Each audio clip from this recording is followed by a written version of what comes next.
मोदी सरकार के तीसरे कार्यकाल के 97 दिन के भीतर 25 आतंकवादी हमले हुए, 21 सैनिक शहीद हुए, 28 आम नागरिक मारे गए।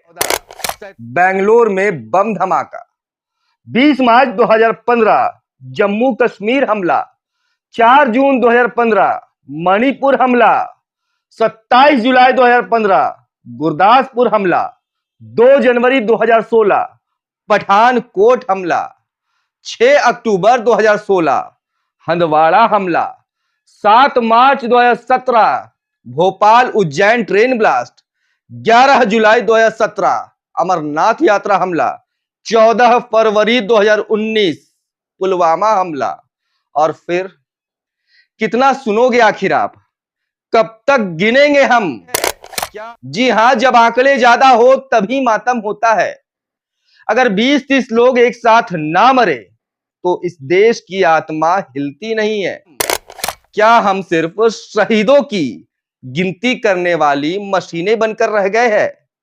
ये बड़ा सवाल है और कोई इस सवाल को पूछ भी नहीं रहा।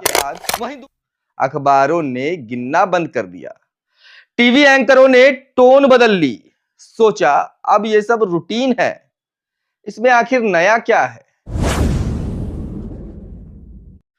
कश्मीर में लहू, टीवी पर मौन। कब सवाल पूछोगे? लाशों पर चुप्पी साध लेने वालों, कब तक बचोगे सवालों से? खून से रंगे इस जमीन के आंचल पर कोई तो चीख उठे, बस बहुत हुआ। नमस्कार, जोहार, हमारा नाम है सनी और आप देखना शुरू कर चुके हैं गुड मॉर्निंग रांची न्यूज। इस वक्त आप इस वीडियो को देख रहे होंगे, लेकिन देखने भर से आपको क्या ही फर्क पड़ता है? मैं तो कहूंगा कि देखिए भी नहीं, क्योंकि आप देखेंगे कुछ रिएक्ट करना होगा तो करेंगे, किसी का मन ज्यादा व्यथित हो गया तो एक शेयर भी मार देंगे। क्या ही फर्क पड़ता है? देश में क्या बदलाव आ जाएगा? क्योंकि आपको तो बस देखना है, सवाल कौन करेगा? आपको क्या फर्क पड़ता है सवालों से? कहीं पहलगाम में एक मां अपनी मरी हुई औलाद को कंधा दे रही होगी, कहीं श्रीनगर एयरपोर्ट पर कोई बच्चा रो रहा होगा क्योंकि फ्लाइट का किराया 3 गुना बढ़ा दिया गया है। और आप सोच रहे होंगे क्या फर्क पड़ता है? जी हां, जहां लोगों का खून बहा है वहीं एयरलाइंस ने अवसर ढूंढ लिया। जहां डर है वहां लूट है। जिस देश में मौत भी एक बिजनेस मॉडल बन चुकी हो, वहां उम्मीद करना कि लोग सवाल पूछेंगे एक सपना जैसा हो गया है। मोदी सरकार के तीसरे कार्यकाल के 97 दिन के भीतर 25 आतंकवादी हमले हुए, 21 सैनिक शहीद हुए, 28 आम नागरिक मारे गए, 47 लोग घायल हुए। उसके बाद अखबारों ने गिनना बंद कर दिया, टीवी एंकरों ने टोन बदल ली, सोचा अब ये सब रूटीन है, इसमें आखिर नया क्या है? यहां लाशों के नीचे संवेदनाएं दब जाती है, यहां आंकड़े ही असली मातम बन जाते हैं। जी हां, जब आंकड़े ज्यादा हो तभी मातम होता है। अगर 20-30 लोग एक साथ ना मरे तो इस देश की आत्मा हिलती नहीं है। रोज रोज 1-2 सैनिक मरते रहे तो क्या ही फर्क पड़ता है?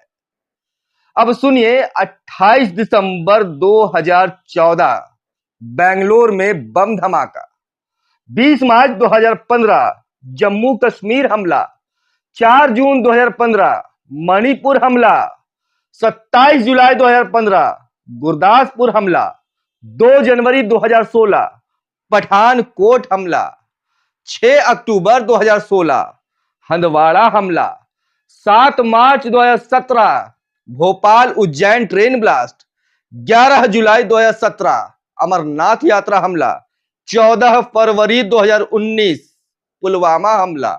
और फिर कितना सुनोगे आखिर आप? कब तक गिनेंगे हम?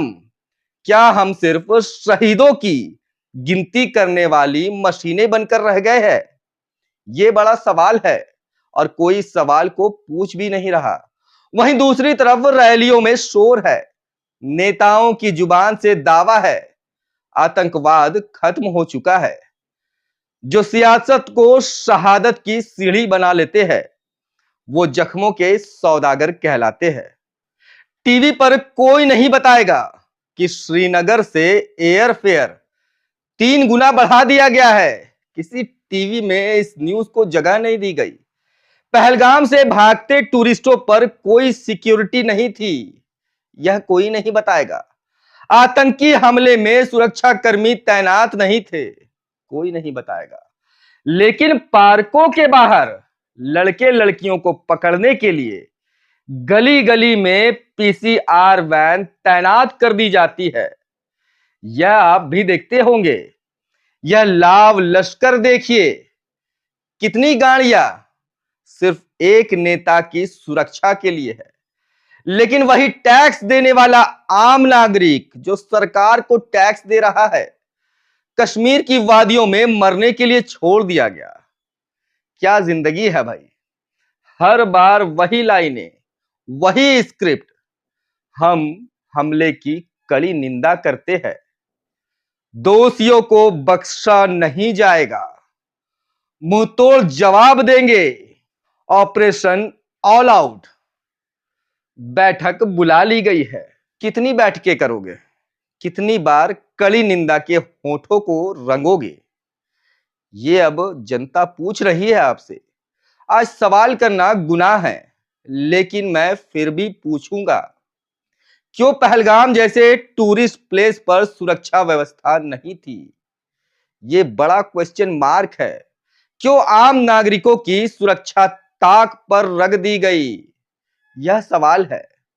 क्यों एयरलाइंस लूट रही है और क्यों रोकने वाला नहीं है? ये बड़ा सवाल है। क्यों आतंकी बार बार घुसपैठ कर रहे हैं और हमारा खुफिया तंत्र फेल हो रहा है? ये बड़ा सवाल है। क्यों इस देश में आतंकवादी चाहते हैं कि हम आपस में धर्म के नाम पर बढ़ जाए? ये सवाल है। जिस मुल्क के मसीहाओं ने मरहम लगाना छोड़ दिया हो, वहां जख्म बिकते हैं, चीखें बिकती है। चौराहों पर गूंगी भीड़ खड़ी है हर सवाल को चुपचाप निगलने के लिए।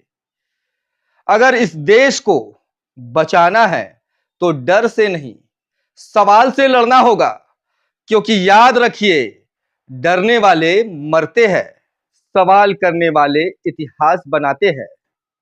जय हिंद, जय भारत। धन्यवाद।